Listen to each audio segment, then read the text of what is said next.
नमस्कार दोस्तों, स्वागत है आपका मेरे चैनल ट्रेड टू विन में। उम्मीद करता हूं दोस्तों आप सभी बढ़िया होंगे। आप देख सकते हो मार्केट ऑलरेडी खुल चुका है, मेरा ट्रेड भी ऑलरेडी बन चुका है। बस मैं आपको बताना चाहता हूं, थोड़ा सा बाहर आया हूं तो ज़्यादा मैं इस ट्रेड पे कुछ बोल नहीं पाऊंगा और मैं इस ट्रेड को फास्ट फॉरवर्ड पे लगाऊंगा। आप इसको देखिएगा। अगर वीडियो पसंद आया हो तो लाइक कीजिएगा और मेरे चैनल को ज़रूर से सब्सक्राइब कीजिएगा दोस्तों, इससे मुझे मोटिवेशन मिलता है और भी इस तरह के वीडियो बनाने के लिए और भी इस तरह के ट्रेड करने के लिए आप लोगों के लिए, ताकि आप इससे कुछ सीख सकें। बाकी दोस्तों मिलते हैं वीडियो के अंत में, तब तक आप देखिए ट्रेड को, बहुत ही मज़ेदार ट्रेड है।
तो ये था दोस्तों अपना आज का ट्रेड।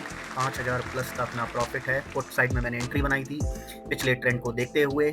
बाकी दोस्तों अगर वीडियो अच्छा लगा हो तो लाइक कीजिएगा, चैनल को सब्सक्राइब ज़रूर कीजिएगा, इससे मुझे मदद मिलती है और भी इस तरह के वीडियो बनाने के लिए। मिलते हैं दोस्तों कल एक नए ट्रेड के साथ, एक नए दिन के साथ। तब तक के लिए जय हिंद, जय भारत।